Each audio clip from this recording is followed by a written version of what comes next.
ഹരേ കൃഷ്ണ ഹരേ കൃഷ്ണ. നമ്മൾ ഇന്ന് വായിക്കാൻ പോകുന്ന ഭഗവത്ഗീത 2-ാം അധ്യായം, ഗീതാ വിഷയ സംഗ്രഹം.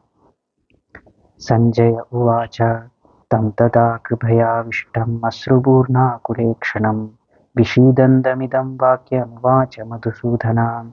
സഞ്ജയൻ പറഞ്ഞു, അങ്ങനെ കരുണാർദ്രനായി അശ്രുക്കൾ നിറഞ്ഞ കണ്ണുകളോടെ നിൽക്കുന്നവനായ അർജുനനെ കണ്ടിട്ട് മധുസൂദനൻ പറഞ്ഞു. ഇതിനു മുൻപത്തെ അധ്യായത്തിൽ, 1-ാം അധ്യായത്തിൽ, അർജുനൻ വളരെ വിഷാദമായിട്ട് യുദ്ധകളത്തിൽ വെച്ച് വിഷാദിച്ചു നിൽക്കുമ്പോൾ ഇത് കണ്ടു നിൽക്കുന്ന ശ്രീകൃഷ്ണനോട് അർജുനൻ പറയുന്നു, ഇനി വരാൻ പോകുന്ന ശ്ലോകങ്ങൾ അതിലെ ഭാവാർത്ഥം ഇങ്ങനെയാണ്. ഇതിന്റെ ഭാവാർത്ഥം ഇങ്ങനെയാണ്: ഭൗതികമായ അനുകമ്പയും വിലാപവും കണ്ണുനീരുമെല്ലാം ആത്മാവിനെ കുറിച്ചുള്ള അജ്ഞാനത്തിന്റെ ലക്ഷണങ്ങളാണ്.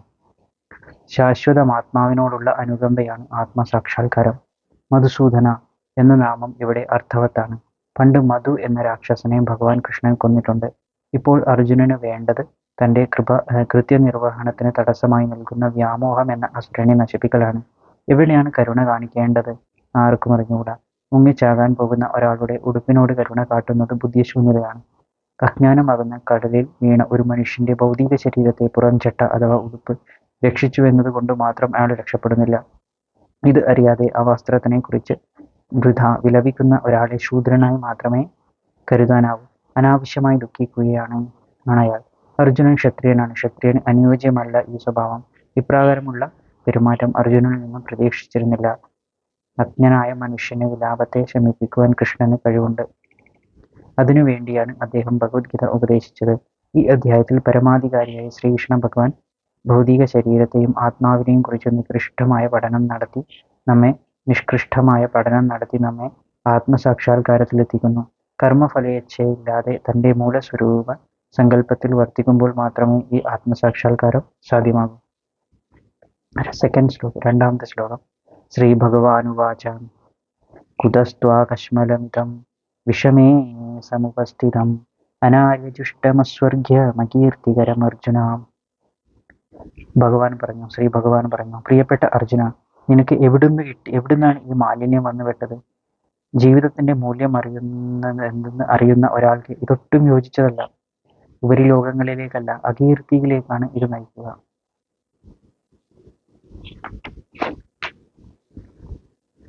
ഇതിന്റെ ഭാവാർത്ഥം ഇങ്ങനെയാണ് പറയുന്നത്. 2-ാം ശ്ലോകത്തിന്റെ പരമദിവ്യോത്തമ പുരുഷനും കൃഷ്ണനും ഒന്നു തന്നെയാകയാൽ ഭഗവത്ഗീതയിലെങ്ങും അദ്ദേഹത്തെ ഭഗവാൻ എന്നും ഘോഷിക്കുന്നുണ്ട്. പരമസത്യത്തിൽ ആത്യന്തികമായ സ്ഥാനമാണ് ഭഗവാനുള്ളത്. നിരപേക്ഷക തത്വസാക്ഷാത്കാരം 3 വിധത്തിലാണ്. ബ്രഹ്മം അഥവാ അവ്യക്തഗതിയും സർവവ്യാപിയുമാണ് ആത്മാവ്. പരമാത്മാവ് അഥവാ ഓരോ ജീവിയുടെയും ഹൃദയത്തിൽ പരമപുരുഷൻ ഭാവേന സ്ഥാനീയനായി കുടികൊള്ളുന്ന നിരപേക്ഷക തത്വം. ഭഗവാൻ അഥവാ പരമദിവ്യോത്തമ പുരുഷനായ കൃഷ്ണൻ. ശ്രീമദ് ഭാഗവതം പരമസത്യത്തിന്റെ ഈ തത്വം ഇപ്രകാരം വിവരിക്കുന്നു: വദന്തി തത്വവിസ്തത്വം യജ്ഞാനമദ്വയം ബ്രഹ്മേതി പരമാത്മേതി ഭഗവാനിതി ശബ്ദതേ. പരമസത്യത്തെ അറിയുന്നവൻ അതിനെ സമാനമായ 3 ഭാവങ്ങളിലാണ് സാക്ഷാത്കരിക്കുന്നത്. പരമസത്യത്തിന്റെ ആ ഭാവങ്ങൾ ബ്രഹ്മമായും പരമാത്മാവായും ഭഗവാനായും അറിയപ്പെടുന്നു.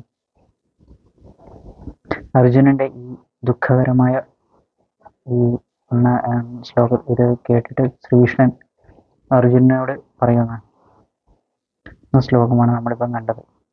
ഭഗവാൻ ശ്രീകൃഷ്ണൻ അർജുനനോട് പറയുന്ന ശ്ലോകമാണ് നമ്മളിപ്പം കണ്ടത്. അതായത് ഭഗവാൻ പറയുന്ന, അർജുന, നിനക്ക് എവിടുന്ന് കിട്ടി മാലിന്യം? ഈ ദുഃഖിക്കുന്ന കാരണം എന്താണ്? ജീവിതത്തിന്റെ മൂല്യം അറിയുന്ന ഒരാൾക്ക് ഒട്ടും യോജിച്ചതല്ല ഈ ദുഃഖം. ഉപരിലോകങ്ങളിലേക്കല്ല, അകീർത്തിയിലേക്കാണ് ഇത് നയിക്കുക എന്നാണ് ശ്രീകൃഷ്ണൻ അർജുനനോട് പറയുന്നത്.